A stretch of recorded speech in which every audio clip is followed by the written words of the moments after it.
జూన్‌లో రిలీజ్ అయిన most of the films success రేట్‌లోనే ఉన్నాయి. 1, 2 మినహా మిగిలినవన్నీ మంచి టాక్‌తో ముందుకు దూసుకెళ్లిపోతున్నాయి. వాటిల్లో కొన్ని సర్ప్రైజింగ్‌గా కలెక్షన్స్ వండర్ క్రియేట్ చేస్తుంటే, కొన్నిటికి మాత్రం ఆల్రెడీ టికెట్స్ బుక్ చేసుకుని వెళ్దాం అనుకున్న వాళ్ళకి షో క్యాన్సిల్ అని చెప్పి మెసేజ్‌లు వస్తున్నాయి. డీటెయిల్స్‌లోకి వెళ్లే ముందు వెల్కమ్ టు టాలీవ్యూస్ టీవీ. నేను మీ మోహన్.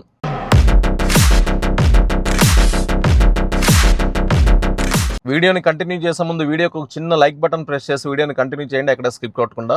ఈ జూన్లో ఫస్ట్ రిలీజ్ అయిన movie Peddi. Ram Charan Buchi Babu combination, A R Rahman music, పెద్ద అంచనాలతో రిలీజ్ అయింది. సరే, కొంతమందికి నచ్చలేదు, కొంతమందికి నచ్చింది. కొంతమంది చేసిన కుట్రలు కుతంత్రాలు ఎలా ఉన్నా, కొంతమంది నెగిటివ్ టాక్ స్ప్రెడ్ చేసే సినిమాని చంపేయాలని చూసిన గట్టిగా నిలబడి 450 కోట్లు దాటింది.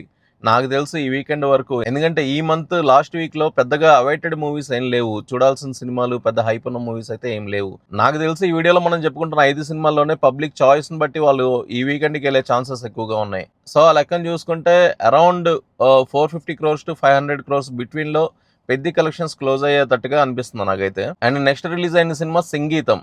చాలా మందికి సినిమా నచ్చింది, కానీ చాలా తక్కువ మంది చూసారు. రీజన్ ఏంటి అంటే, ఈ సినిమాలో మాటలే పాటలుగా ఉంటాయి. అది చాలా మందికి కన్విన్సింగ్ గా అనిపించలేదు. ఎందుకంటే ఆ డ్యూరేషన్ ఒక 5 to 10 minutes లేదా మహా అయితే ఒక 15 minutes ఉంటే ఎంజాయ్ చేసేవాళ్ళు, కానీ almost half of the film అదే ఇదిలో ఉండేసరికి కొంచెం చిరాకు అనిపించింది. అంతెందుకు ఎవరో దాకా వద్దు, నాకే అనిపించింది. సంగీతం మూవీ ఓవరాల్ గా కాన్సెప్ట్ బాగుంది, సినిమా చాలా బాగున్నా కూడా నాకు ఆ ఎక్కువసేపు వాళ్ళ మాటలే పాటలుగా ఉంటూ అంటే అది పెద్దగా తీసుకోలేకపోయాను నేను, డైజెస్ట్ అవ్వలేదు నాకు. బట్ ఓవరాల్ గా క్లైమాక్స్ గానీ, ఆ స్టోరీ లైన్ గానీ నాకు బాగా ఇంప్రెసివ్ గా అనిపించింది. అండ్ నేను చూసింది మాత్రం ఆ సినిమా వీళ్ళందరి కోసం అయితే కాదు. నేను ఆయన డైరెక్టర్ మీద రెస్పెక్ట్ అని చూసాను. వీళ్ళేదో డైరెక్టర్ కోసమో, నాగి కోసమో, ఇంకోళ్ళ కోసం కాదు చూడాల్సింది. మీరు ఆ సినిమా నచ్చితే చూడండి, లేకపోతే లేదని చెప్పి నాగి గారు 1 week తర్వాత ఆ వీడియో రిలీజ్ చేశారు. కానీ నేనైతే ఫస్ట్ డే 1 చూసింది మాత్రం సంగీతం శ్రీనివాస్ గారే. ఎందుకంటే నేను చాలా ఎక్సైటింగ్ గా ఫీల్ అయ్యాను ఈ సినిమా గురించి. అసలు ఈ ఏజ్ లో ఆయన ఎలాంటి కథను అటెంప్ట్ చేయాలనుకున్నారు, ఆయన స్క్రీన్ ప్లే ఎలా రాసుకున్నారు, ఇవన్నీ కొంత నాలెడ్జ్ గెయిన్ చేయొచ్చు అనే ఉద్దేశంతో నేను ఆ సినిమాకి వెళ్ళాను. ఎప్పుడో 40 years బ్యాక్ రాసుకున్న కథని ఇప్పుడున్న టెక్నాలజీని యూజ్ చేసుకుని ఇప్పటి వాతావరణానికి తగ్గట్టుగా బాగానే తీసారనిపించింది. డిఎస్పీ మ్యూజిక్ మిమ్మల్ని ఇంప్రెస్ చేయొచ్చు. అండ్ ఈ సినిమా క్లైమాక్స్ మన హ్యూమన్ లైఫ్ కి చాలా రిలేటబుల్ గా ఉంటుంది. ఓటీటీలో మిస్ అవ్వకుండా ఒక అటెంప్ట్ అయితే చేయండి, సినిమా చాలా బాగుంటుంది, మీకు నచ్చే అవకాశాలు ఎక్కువగా ఉంటాయి. అండ్ నెక్స్ట్ రిలీజ్ అయిన సినిమాలు మా ఇంటి బంగారం, దీవానా, 100 దేవుళ్ళు. మా ఇంటి బంగారం విషయానికి వస్తే ఒక్కలంటే ఒక్కరు కూడా పాజిటివ్ రివ్యూ లేదు, చాలా దారుణంగా ఇచ్చారు రివ్యూస్. సరే, దాని గురించి మనం ఆల్రెడీ వీడియో చేసాం ఇంతకు ముందు. ఆ విషయాలన్నీ పక్కన పెట్టేస్తే కలెక్షన్స్ బీభత్సం అయితే సృష్టించింది ఈ సినిమా. నేను అదే చెప్తున్నాను, నేను అదే బిలీవ్ చేశా. డే 1 రిలీజ్ రోజు మార్నింగ్ నేను చూసినప్పుడు నాకు అదే అనిపించింది.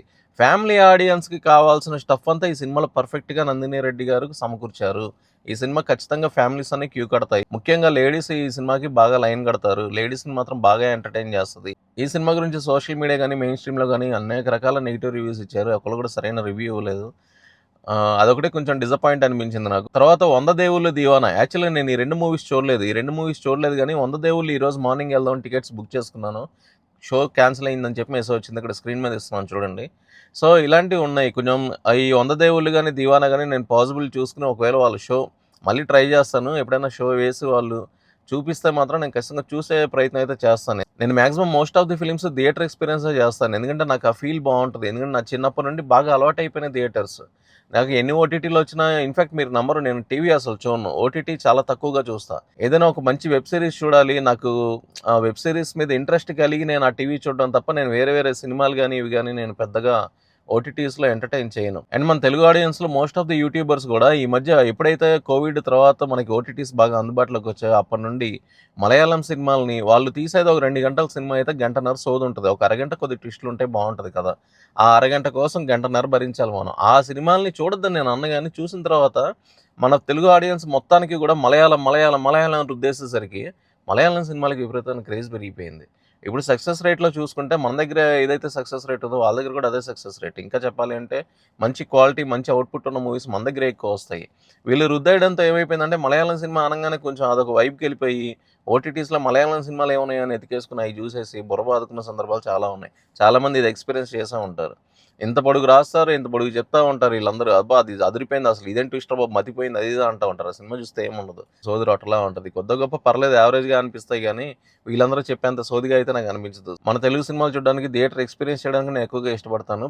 అండ్ ఇంకో ఇంపార్టెంట్ విషయం ఏంటంటే, ఈ 5 సినిమాలకి సంబంధించి టికెట్ ప్రైజెస్ చాలా నార్మల్గానే ఉన్నాయి. కొన్ని సినిమాలకి అయితే ఇంకా తక్కువగానే ఉన్నాయి. దీవానా, 100 దేవుళ్ళు లాంటి సినిమాలకి ఇంకా టికెట్ ప్రైజెస్ తక్కువగానే ఉన్నాయి, తగ్గించారు కూడా. సో ఈ వీకెండ్ కనుక ఎవరైనా ఫ్యామిలీతో బయటకు వెళ్ళాలి, సినిమా చూడాలి అని అనుకుంటే మాత్రం మాత్రం. ఇక్కడున్న ఈ సినిమాల్లో మీ టేస్ట్కి తగ్గట్టుగా ఏదైనా సినిమా చూస్ చేసుకోవచ్చు. ఎందుకంటే ఇక్కడ మెన్షన్ చేసిన 5 సినిమాలు కూడా మంచి టాక్ తెచ్చుకున్నాయి, పబ్లిక్ టాక్ తెచ్చుకున్నాయి. ఇక్కడ యూట్యూబర్స్ ఇచ్చే రివ్యూవర్స్ కానీ సోషల్ మీడియాలో రివ్యూస్ కానీ అవన్నీ పట్టించుకోకండి మీరు. ఈ 5 సినిమాలు చాలా బాగున్నాయి. నిజంగా పబ్లిక్ టాక్ గురించి చెప్తున్నాను నేను. ఈ సినిమాలు 5టికి మంచి అప్లాజ్ వచ్చింది. ఒకటే డిసప్పాయింట్ నాకు ఏమనిపించింది అంటే, ఈ సినిమాలన్నీ ఎంత బాగున్నప్పుడు కొంచెం గ్యాప్ ఇచ్చుకుంటూ సమ్మర్ హాలిడే స్టార్టింగ్ నుండే ప్లాన్ చేసుకుంటూ ఒక 2 వీక్స్ గ్యాప్లో కనుక ఇలాంటి మంచి సినిమాలు రిలీజ్ అయితే ఈ రోజు ఇలా టికెట్లు క్యాన్సిల్ అయిపోయినాయి, షో క్యాన్సిల్ చేసాం అనే పరిస్థితి వచ్చి ఉండేది కాదు. ఇలా మంచి సినిమాలన్నీ తీసుకొచ్చి ఆడియన్స్ నెత్తిన పడేస్తే వాళ్ళు ఏదో ఒకటి చూసుకుంటారు, లేదంటే రెండో దానికి ట్రై చేస్తారు. అంతేగాని ఇన్ని సినిమాలు ఒకే వారం రిలీజ్ అయితే ఎవరు చూడరు. ఇది ఖచ్చితంగా కొన్ని సినిమాల మీద దెబ్బ పడుతుంది. ఇవన్నీ ఎందుకు ఇలా ప్లాన్ చేసుకుంటున్నారో డిస్ట్రిబ్యూటర్స్ కానీ ప్రొడ్యూసర్స్ కానీ వీళ్ళంతా క్రాస్ చెక్ చేసుకోవాలి, ఇలాంటి సిచ్యువేషన్స్ ముందు రిపీట్ అవ్వకుండా.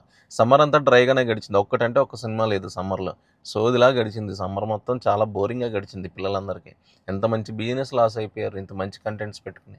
మంచి సినిమాలు, చిన్న సినిమాలు మీకు తొందరగానే కంప్లీట్ అయిపోయాయి కదా, ఇవి అట్లీస్ట్ ప్రీపోన్ చేసుకుని రిలీజ్ చేసుకుంటే బాగుండేదని నా ఇంటెన్షన్. ఒకవేళ ఈ 5 సినిమాలు ఆల్రెడీ చూసిన వాళ్ళు ఎవరైనా ఉంటే మీ ఒపీనియన్ మాత్రం కమెంట్ రూపంలో తెలియజేయండి. ఏ సినిమా చాలా బాగుంది, ఏ సినిమా వర్త్ పబ్లిక్కి చూడడానికి, ఏ సినిమాకి వెళ్తే మనకి పైసా వసూలు ఫీలింగ్ వస్తుంది, ఏ సినిమా మనల్ని బాగా ఎంటర్టైన్ చేస్తుంది అనేది మీ టేస్ట్లను బట్టి, మీ అభిరుచులను బట్టి కమెంట్ రూపంలో తెలియజేయండి.